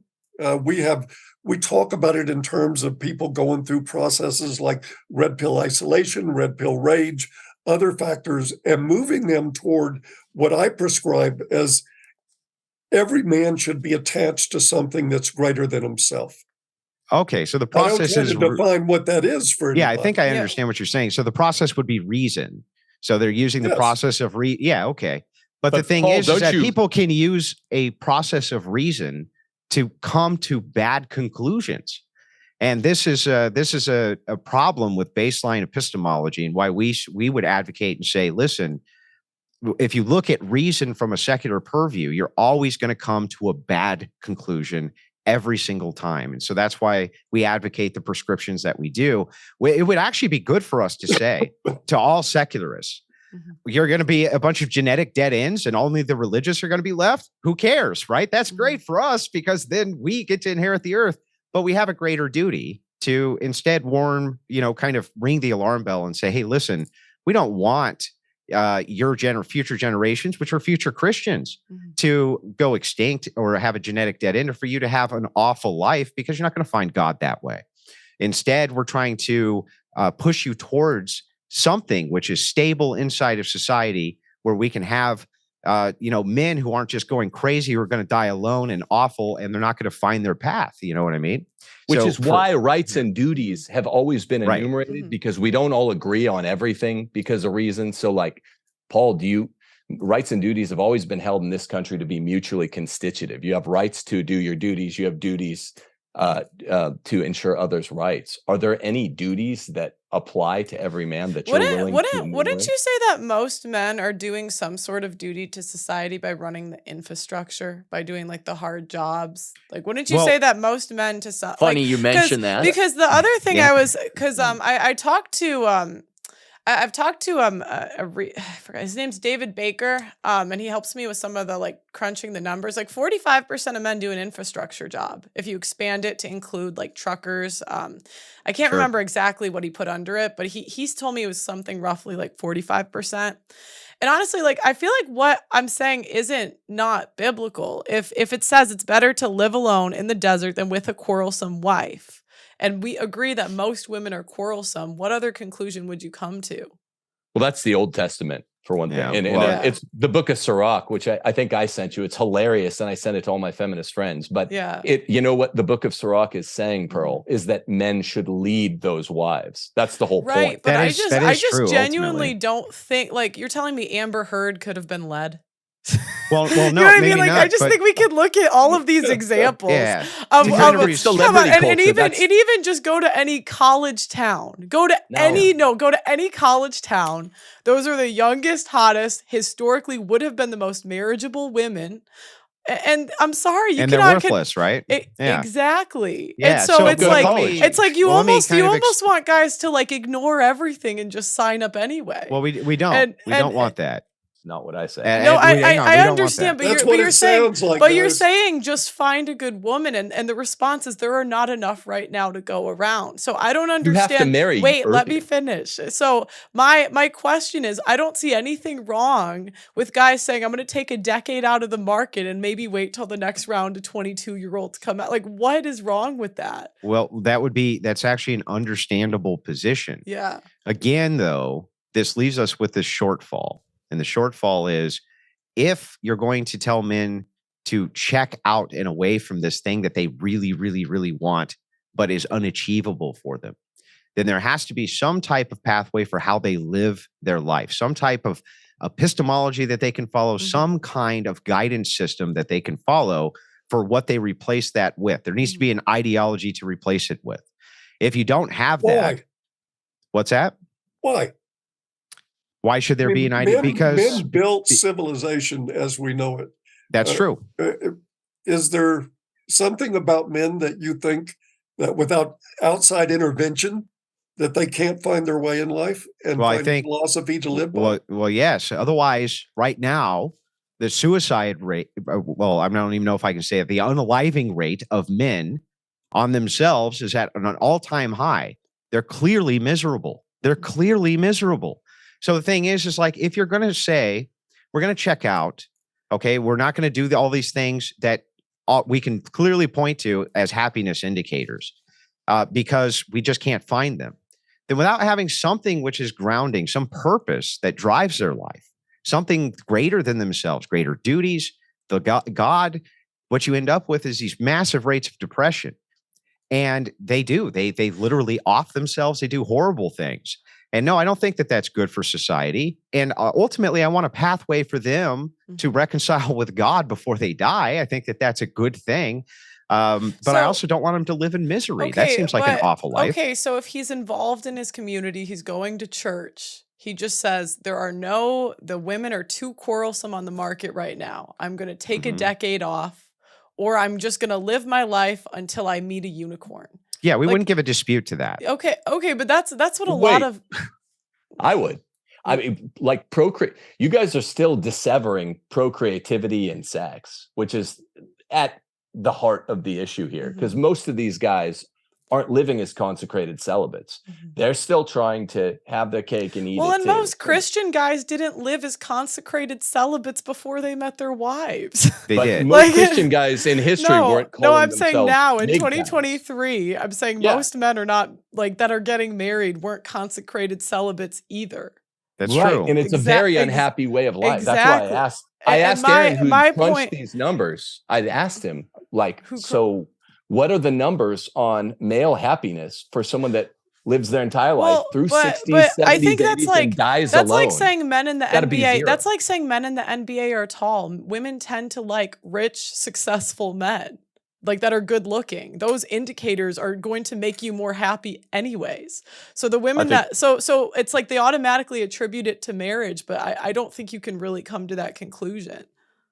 One thing that can't you come to the really need to conclusion take that into being- account too, though, is going to the suicide issue. The typical suicide rate, the differential between men and women is 4 to 1. Mhm. During the process of divorce and breakup, it goes to 11 to 1. This isn't misery spawned by not having women. This is misery spawned by having women, by having a marriage, by the state involvement in it, by parental alienation, by everything that you guys have already acknowledged that you agree that we're talking about. But this suicide rate isn't about not having women. It's How do you just know? the opposite. No, there's Not having hang on. families. Hang on. That Not only having- accounts for a portion of it. It is true that in that state where you're going through a bad divorce or something like this, that astronomically increases for men. However, married men who report that they're happy, their general suicide rate decreases rapidly. So there's an offset but again, here. but it goes back to what I would not attribute that to marriage. I would say I think if you're going to pool men that are married, they would likely be wealthier, they would likely be better looking, they would likely be in better shape than men that are not, because that's what women select for. You guys are so selective on your Evo Psych and your Evo Bio. I think one Do thing women that not like natural rich men? law- Do women not Just like let me rich finish. men? No, I'm asking Can you. I finish? No. Can I finish? Do women not like wealthy men? Pearl, do you ever Yes. let someone finish? I've let you guys talk a lot this show. I think you I probably was just making a point about Evo Psych. no, You guys- but I'm asking you. I'm middle asking mic. you. Do women tend to pick for tall, handsome, successful men? Yes. Okay. So, why would we attribute that to marriage? because having a family makes people happy. Having Right. children makes people Well, happy. because it fits a Procreation is at narrative. the center of life. It's literally at the center of life. I'm not discounting that it does for some men, but I think it is just as common nowadays for men to be unhappy as it is for happy in marriage. I think there's a lot of parental alienation that's done even in marriage that is long term. I've seen it all the time. It is so common. Well, but the I've counter to that is to Mhm. ask, then why is it that we have so many reports of men who are saying they're so miserable because they can't find a woman? Wait, say that again. We also have this indicator from Mhm. the research showing that men are reporting that they're extremely unhappy because they can't find a woman and they can't have a family. Well, I would argue because typically those men, again, they're less wealthy, they're less good looking, and they're fatter. So typically those men are going to be less happy anyways. I wouldn't Well, no, attribute it. the men who are reporting this Like, have I these think- higher standards, well, I like the guess- Clary style standards, Mhm. right? Who say, no, we're going to reject Mhm. the women who we consider to not be in the tier of what we consider marriage material. Mhm. This is a big problem in Christianity, especially where they're trying to find what they would consider a marriageable wife. Mhm. They're reporting huge amounts of misery because they can't. So they're actually selecting women out. Mhm. Well, I So- think it's the main stated cause of male depression when they're 45 and have never been married is that they want to get married Right. and can't find a wife. Even Paul in his interview with you last time said Mhm. at about 50. See, I have my researchers on this because Mhm. you guys called bullshit. Mhm. Paul said to Pearl, men want to have kids, so you Mhm. can pay a woman outside of marriage to have a child for you. That's at 54 minutes. By the way, you guys called bullshit on that Paul had said women should work. He said, I'm not an extremist. I don't want to ban women from work. Whatever floats their boat, I think they should do it. You go, girl. That's at 1 hour, 5 minutes. Mhm. With regard to voting, he said, I'm a constitutionalist, so I'm torn. Sounded 50-50. That's at 27 minutes. 35 minutes, he said, I question if men are smarter. In survival intelligence, men are retarded. And Pearl rightly, I think, responded saying, oh, I think they are, in response to him saying he questions if men are smarter. So I think this all brings us back to egalitarianism. Can we get all of the poison, toxic, feminist egalitarianism out of the red pill and MGTOW movements, whereby I think if we do that, we will be able to move from a description of the problems to a prescription that's much more similar to what you guys call tradcon. I would just argue that the laws have to be changed first. Otherwise, I think it's irresponsible. That's my opinion. First step. Because first step. I think if you do the opposite, you're going to keep seeing like, what was Crowder supposed to do? You know, he got married young. Yeah. He married. They waited until they were married. That guy did everything right, and now half of tradcons pushed him being an abuser. Like that's half of my clients. And that's what I think, unless you've really interviewed the guys that have been divorced, like they're mostly traditional men that wanted to lead traditional lives. And it's like you interview these guys on the brink of suicide and then it's like, just sign up anyway. Yeah. I don't know if that's I agree. like, I almost think I almost think it's negligent without the laws being changed. And I agree. So like when we're Paul saying, said, there are tells for that. His wife, and I appreciated that you stuck up for him, Pearl, because everyone was piling on. That was the most clear setup I've ever. She knew there were cameras in the house. She had the belly sticking. I mean, that was bad. And you were one of the loudest voices, being like, "What?" We appreciated that. But the point is, like Paul said, there are tells. Don't tell me there aren't tells. I'm not weighing in on him and her, but he had to have seen crazy before any of that happened. I also think we're master manipulators. Like I agree with that too. So I think to act like there's still not going to be a significant amount of men that are going to have the same outcome. Because again, I see no evidence that suggests when women have leverage that we do the right thing with it. I feel like see there's the a bit of quibbling here a little bit. I would agree, and Tim would agree, that the laws have to be changed. They have to. But I mean, this is a necessary condition. The fact that tradcon establishment shills are saying that marriage laws are fine and just go find yourself one of the decent ones, that is fucking retarded. And everybody knows that that's retarded. We do need to move into a lobbying arm. The MGTOW guys, the red pillars, they all agree with us on this. If we can find unison there first, move into lobbying DC to begin at the state level, removing some of these laws like no-fault divorce, along with other things, I think that's a great first step. And there's no reason for us necessarily at this point to quibble over theology and things like this, as it's not going to get us where we need to get quickly. Yeah. So what do you guys think if you were president tomorrow? What would you pass? What would you do?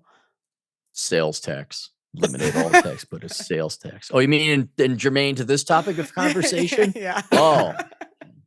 I would remove the government from marriage. Yes. Across the board. Yes. Based.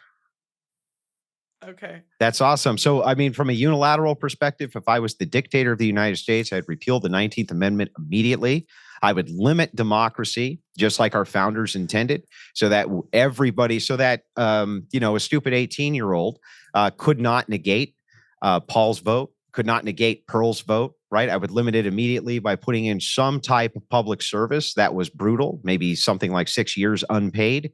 That way we could limit the pool of eligible voters. After repealing the 19th, I'd also get rid of no-fault divorce. I would do this unilaterally and immediately. I'd get the state completely out of marriage, and I would allow churches to use their ecclesiastical authority and their ecclesiastical processes to govern the marriages. And I would allow only the state to enforce those. That's it. That's exactly how you would do it. I like all that. How would you overcome the problem of gynocentrism in the church to get that done? Gynocentrism in the church exists almost as a uniquely Protestant problem. Though this is an issue that Catholics do deal with, if you look, Catholic is a global religion. Orthodoxy is a global religion. Protestantism is in a way, but really it's only popular in the Western nations, not so much in the Eastern nations. It's never really gotten a great foothold there. And it's because it started really And in the movement in the Western nations. So I think sorry. that the way that you would get rid of the gynocentric aspect of this and restore patriarchy is by limiting the 19th Amendment's really going to help with that, by the way. But it would be by limiting the state's involvement in marriage, the 19th Amendment, and then also the stakeholder democracy. That basically produces the best outcome as far as who can vote, who can't vote, who has a stake in it. I think that the gynocentrism rapidly decreases because we didn't see it even 100 years ago like we do now. The one thing I disagree with you on, I really think that the East is just 20 years behind. I don't even think Passport Bros is a solution. The reason being is in London, I have all the guys come here and complain about the women in their home countries. And Mhm. yeah, I don't know if it's a solution because I'm kind of seeing the same trend. It just seems to be happening slower there. The STD rates seem to be going up, abortion rates seem to be going up, there seems to be a decrease in the number of children. So Well, inside of modernity, there's always going to be so nobody's Yeah. ever going to be safe from the enemy's ideology. But the thing is that we can see that there are fail-safes that are put in. In Hungary, for instance, they introduced a rekindling of the birth rate, a national state program to do this, and they have been able to reverse the trend. You can see this in the Eastern Bloc nations as they're trying to accomplish this as well. Yeah. But even if you move over to other countries. For instance, Israel. Israel is the only Western nation which has an above replacement rate. Yeah, I think I've heard they're that. at like Yeah. 3.7. And it's because they introduced a massive in vitro fertilization program. That's what they had to do in order to compensate for the fact that Western women, Westernized women will not at a young age get married. They gave a free in vitro fertilization program to all of their citizens, and they'll pay hundreds of times for this to happen. And that was just by necessity because they had to offset an enemy who was outbreeding them. The Palestinians, if you look at Palestine, for instance, it's like 50% of the population there are children, right? So they're breeding them out. They're breeding them out. And this is something that we really need to look at is our birth rate situation here and reversing that trend, or we're going to be in big trouble. Yeah. No, I agree with you on I'm just not sure. Like I kind of see the same trends happening in the East, but I do think that women not voting, that was my solution.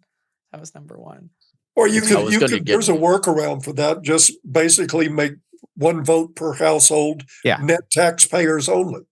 And that'll eliminate 95% of women's votes. Well, or you could offer I know one of the things that Hungary did was it offered a complete and total tax exemption for people who have 3 or more children for life. Now, in the United States, that would be major for people inside of the United States to never have to pay tax again if they had 3+ children, especially for the wealthy people. That would be a huge incentive. The other incentive that you could introduce here, like he said, is the one household. I would just argue that should only be along the lines of a married household. It would have to be a married household because otherwise you would just have people shack up so that they could vote. So you would have to, you got to kind of think about how you would produce that the right way, but it's a good idea. As the token Catholic here. I like the 4 kids per household. I think that's a good idea. I'm sorry. Go ahead, Tim. No, I would just say I'm not actually in favor of what Orban's government did there, Viktor Orban, because it's incentivizing people to have kids when they don't otherwise want to have kids, particularly through in vitro fertilization. They offer that to everyone. I don't think Catholics should be behind that, but I love Pearl's repeal the 19th. That's obvious. I also, of course, am in favor of getting rid of no-fault divorce. That's a huge part of the lawfare problem. What doesn't get enough traction is the 14th Amendment jurisprudence, which made, starting really in 1947, Everson versus Board of Ed, this made it illegal and reversed each state having their own sect of Christianity as an establishment.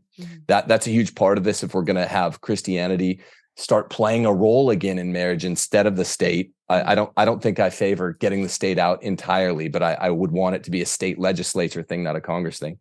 1965, they made it illegal through 14th Amendment jurisprudence for the red states to illegalize contraception in Griswold versus Casey. That was a reversal. I don't like that. Yeah. So those are the big issues that I think go with taking away the 19th Amendment that are both upstream and downstream of it. That would also make that suggestion that you keep bringing to the fore, Pearl, extra potent.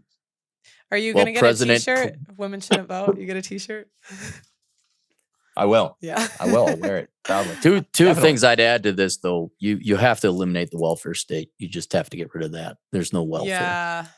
And then as President Aaron, I would make it illegal for women to be fat. And then your birth rate should go right through the roof. Should solve all these problems. Thin women will solve all the problems. What would you do? Like if what's the punishment for the fatties? No, I wouldn't actually do. No, I mean, would you put them? No, I think I like this idea. We should. There would be starvation camps. How bad do you want to go? A fat tax.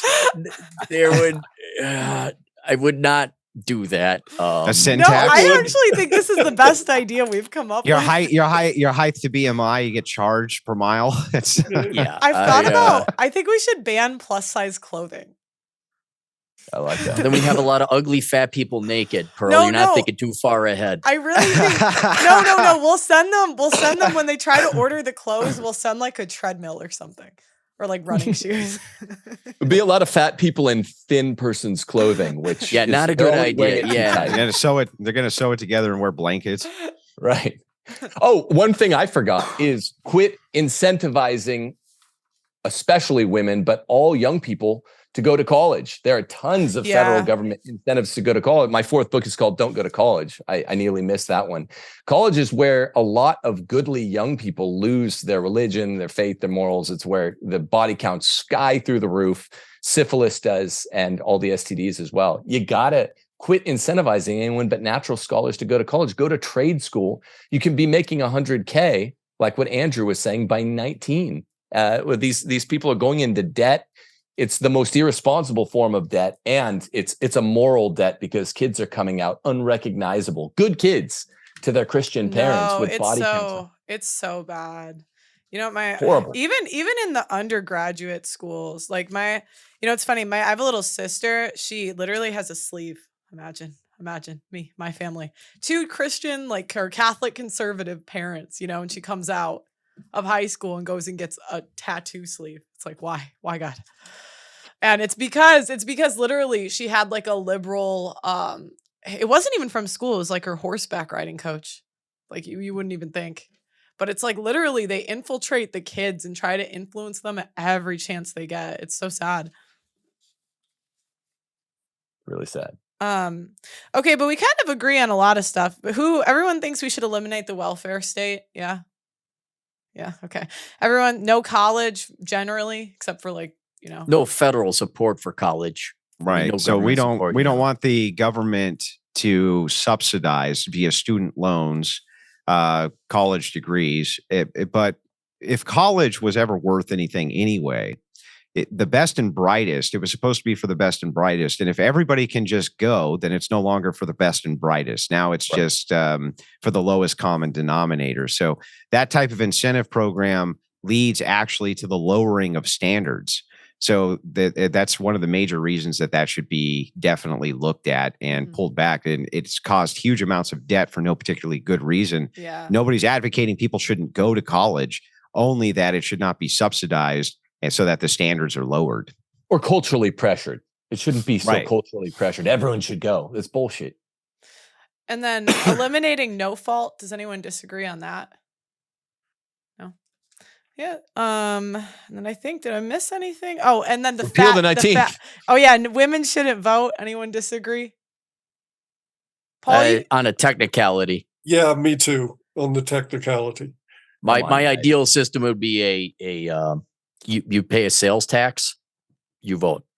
That's it. Or a net taxpayer system, which you should not have the right to vote based on traits. Yeah. It's whether or not you're a productive member of society, which would like Paul said, it would eliminate the majority of the female vote, but that's for different Like philosophical Oprah principle can grounds. vote, maybe, but everyone. Yeah, so I think the better question to He's ask like, I then don't know. is, are we You want all open voting? are we all for limiting the Democratic pool as it exists right now? I Yes, think the answer absolutely. would be yes. Yes. Yeah. Yes. Only thin people should be able to vote. Yes. Well, Only that I rules should out be able to Oprah. vote. And then Only I should be able to Exactly. vote. See? Exactly. dang it. And then also the fat tax. Like women there's fat women are jailed. No. And I I'm- think it should be a highly punitive tax. If you're freaking obese, you need less money. They're gonna love this one. The TradCons are gonna love this one. So we could kind of start our lobbying group. What this was Yeah, so I mean that's the main thing is I think that step one for all of this, after hearing all of the arguments for the last year, I would just kind of say this as an endpoint, that the dam has been completely busted, but that doesn't mean we can't build something back that's far more robust and better than it ever was. But it's going to be a step-by-step integrated process that's going to be cross-generational. The first thing, the very first step to this, no matter what, Pearl has this hammered down, is you've got to get control of the laws. We have to get control of the laws. But in order to do that, we've got to formulate some kind of lobbying firm that is specific to men's rights only. It can't be infiltrated with any other nonsense. If you look at other rights groups, what ends up happening with them all the time, they start with a specific mission.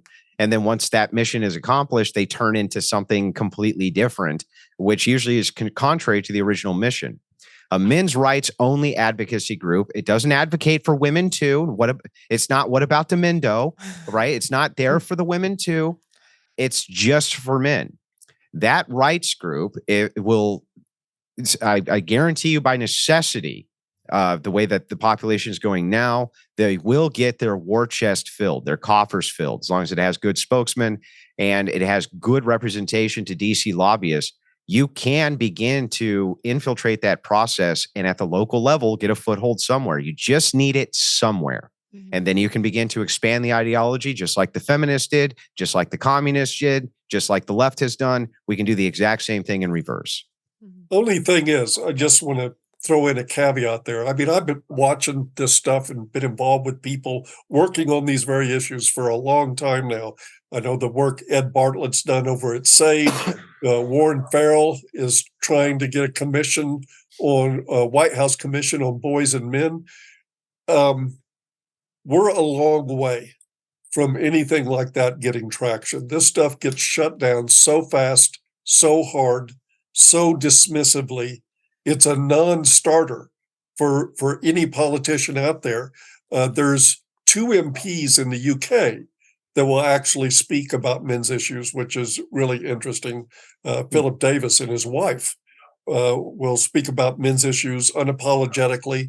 And so there's some good stuff going on there. He's going to be at the next ICMI conference we're having in Budapest to speak there. There is stuff happening, but I just urge anybody getting involved that not to underestimate the level of resistance that is actually there to advocating anything for men. I don't disagree with this. My only counter to you will be this, and I think that there'll be universal agreement with this too. Money is going to be the key, because that's always the key for lobbying. You don't have to convince a politician with good arguments to move towards your way of thinking. You need to convince him that he can't get reelected without your money.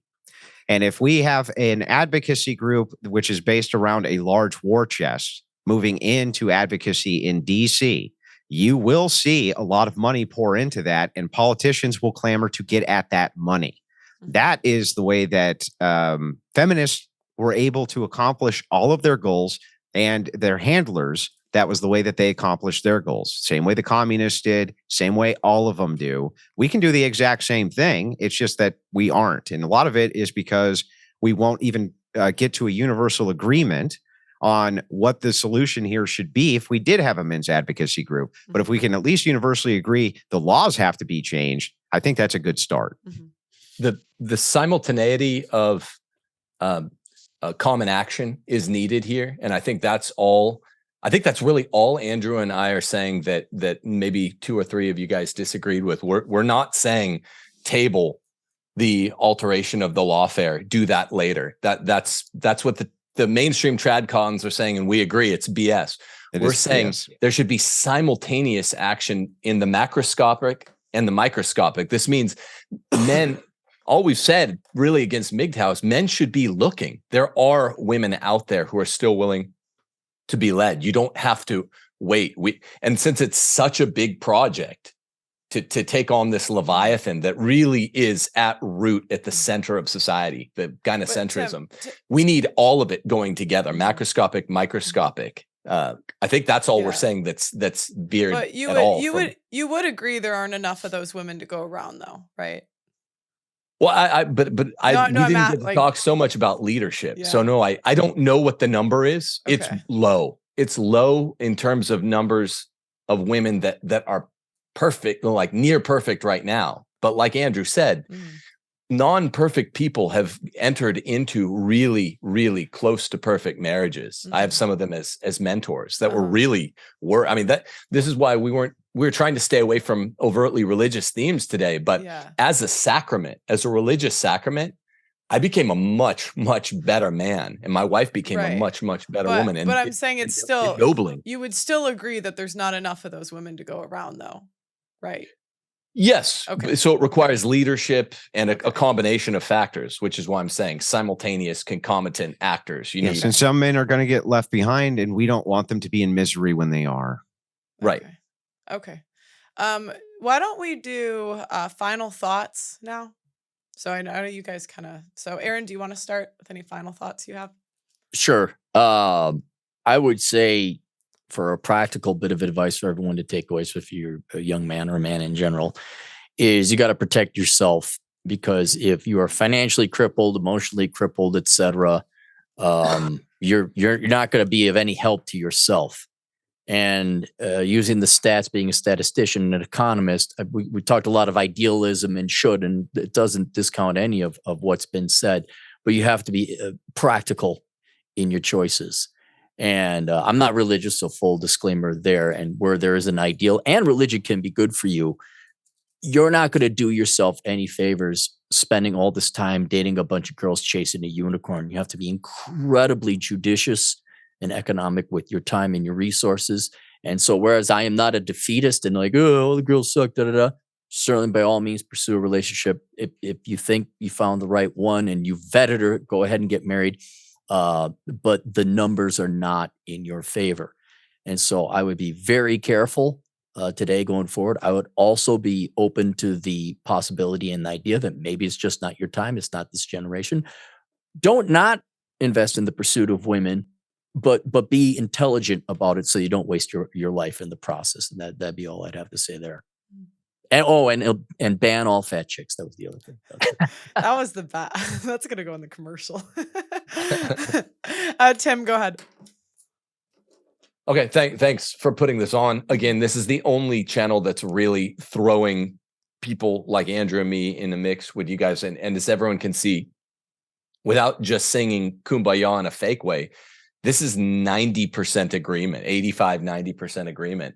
All I'm saying, I think all Andrew's saying, is we should get out the strong ambivalence on men-women sexual differences out of the movement, the men's rights movement. We should be able to agree as men's rights advocates that men and women are radically different.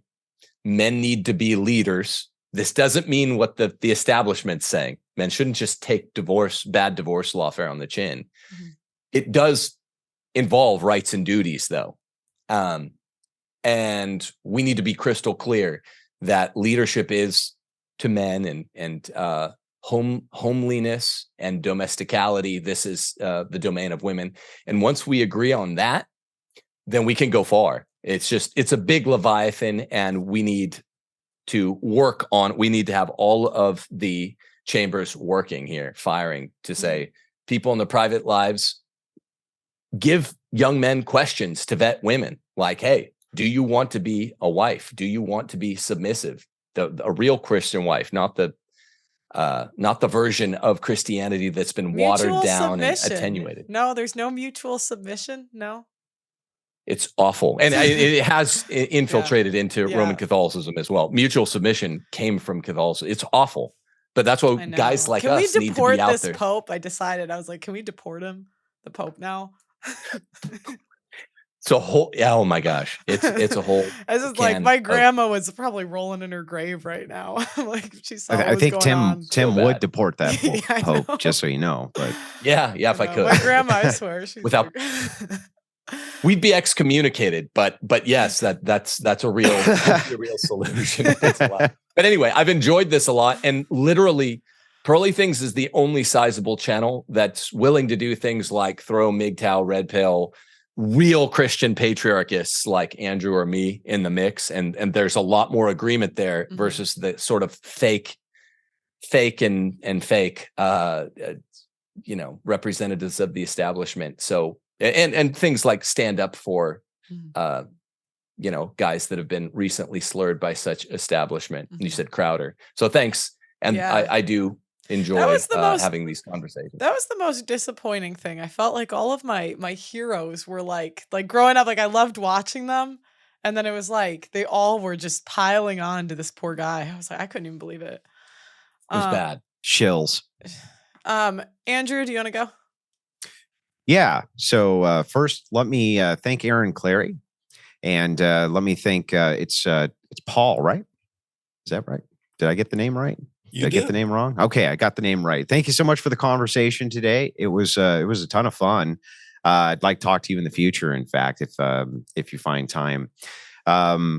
Ultimately, I think that we laid out a pretty good groundwork for the road ahead. Now, people. They asked me, Tim Gordon, he's a Catholic. You're not a Catholic. Why did you ask him to come on and, on your team for this, essentially, or on my side of the aisle for this? And it's kind of to make a demonstration, too, that we don't even agree on everything, but we don't need to. We don't need to agree on everything for kind of the pathway ahead. We still understand that patriarchy is the order of the day. It's just descriptively true. Everything exists within a patriarchate system. And to kind of think that men don't have the power to change this, I think is very foolish. I don't also want people to get into the defeatist attitude of, even if it is just 2.1% of women who are marriageable, who meet whatever standard it is that you want, that's still millions upon millions of women.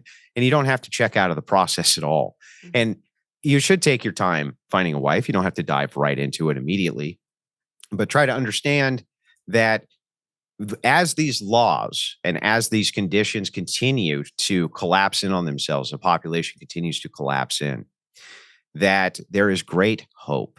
And the great hope is that we can indeed begin to form some type of not just lawfare lobbying system, but as men move over to more traditional modes of thinking, as they're checking out of this egalitarian society, there are churches and resources available to them so that we can help them not live a life of misery if they're one of these men who are not able to pull in one of these high standard wives. So is it a complex question? Yeah. Is the answer complicated? I'm not so sure it is. I'm not so sure that there really is any other answer than what is being proposed here right now. Mm-hmm. So with that, I appreciate it very much from everybody. And nice to see you again, Clary. How are your sneakers? Are your sneakers good? No, my New Balance shoes got holes in them, and it got worse. I had to go get a new set of shoes. I'm Very old man upset. The New Balance is supposed to be quality. I was very upset. What's up with the sneakers? Well, I live out in the Black Hills, and I'm an avid hiker, and I got the new pair of New Balance shoes because the old ones were when I'm like, oh boy, it's hiking season, and they went to pot on me, so I have to go and get they didn't even last one summer. And so, and if you didn't know me, Pearl, I'm incredibly frugal. Some would say cheap, but that's not true. I am frugal. So I didn't get my money worth out of the shoes. So now I gotta go get that. Is exactly. Yeah, the first thing he does when we show up, me and my wife, to say hello to him as we're passing through his state is, can I take you guys out to eat? And, so I don't know how much I buy the Aaron Clary, the frugal, you know what I mean? First thing tax deduction. I could write you off. That's why I could do it. It's funny. That's exactly what my dad, super successful like business owner. He had holes in his shoes growing up. I swear, he's like the exact same way. That's why he's a successful business owner now. Yeah, he ended up selling it. So I always say he's unemployed, but Paul, do you want to go? Sure. I want to go back to something Aaron was talking about for a moment. There is a contingent out there in the sort of red pill community, the MGTOW community.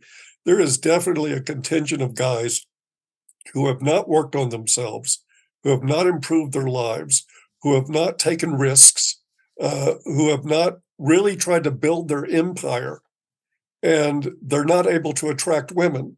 And along comes MGTOW philosophy that gives them a language to excuse giving up. I fully acknowledge that there is that contingent of men out there. And I can only encourage them, hit some weights, eat better, build your empire, take care of business in life. The outlook may change for you. On the other hand, when it comes to being married in the eyes of the law, don't do it. Don't do it for anybody's standards. Don't do it.